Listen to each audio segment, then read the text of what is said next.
মধ্যেই মাহিন দুই বাচ্চার এক শান্তিপূর্ণ ঘর তৈরি হয়।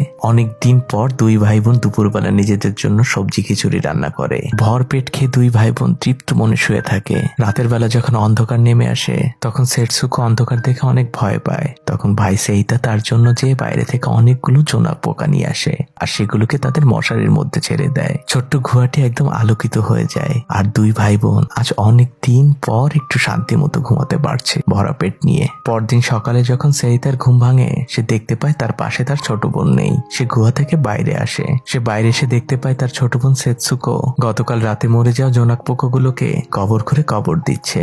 সেটসুকো তার ভাইকে দেখে বলে, ভাইয়া, আমার মাও এমন একটি কবরে শুয়ে আছে তাই না?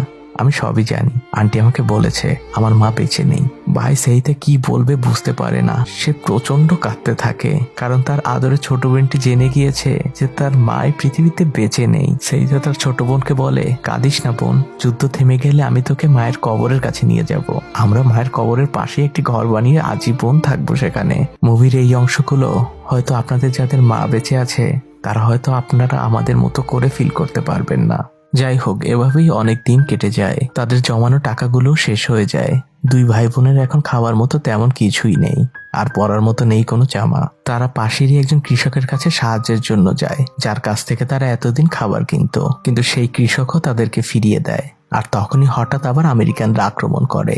দুই ভাই বোন একটি টমেটো খেতে লুকিয়ে পড়ে। ক্ষুধার্ত সেইতা টমেটো দেখে সাথে সাথে 2-3টা টমেটো খেয়ে নেয় আর সে সেটসুকোকে খাওয়ার জন্য দেয়। আর দুই ভাই বোন নিজেদের জন্য কিছু টমেটো চুরি করেও নেয়। তারা তাদের সেই ছোট্ট গুহায় ফিরে আসে আর এদিকে দেখা যায় সেটসুকো অপরিষ্কার পানি খেতে খেতে আর নোংরা পরিবেশে থাকতে থাকতে তার অনেক রকমের অসুখ দেখা দেয়। তার চর্মরোগ হয়, সেই সাথে দেখা দেয় তখনকার ভয়ানক ডায়রিয়া। সেইটা কি করবে বুঝে পায় না। সে রাতের বেলা চলে যায় তার বোনের জন্য আখ চুরি করতে।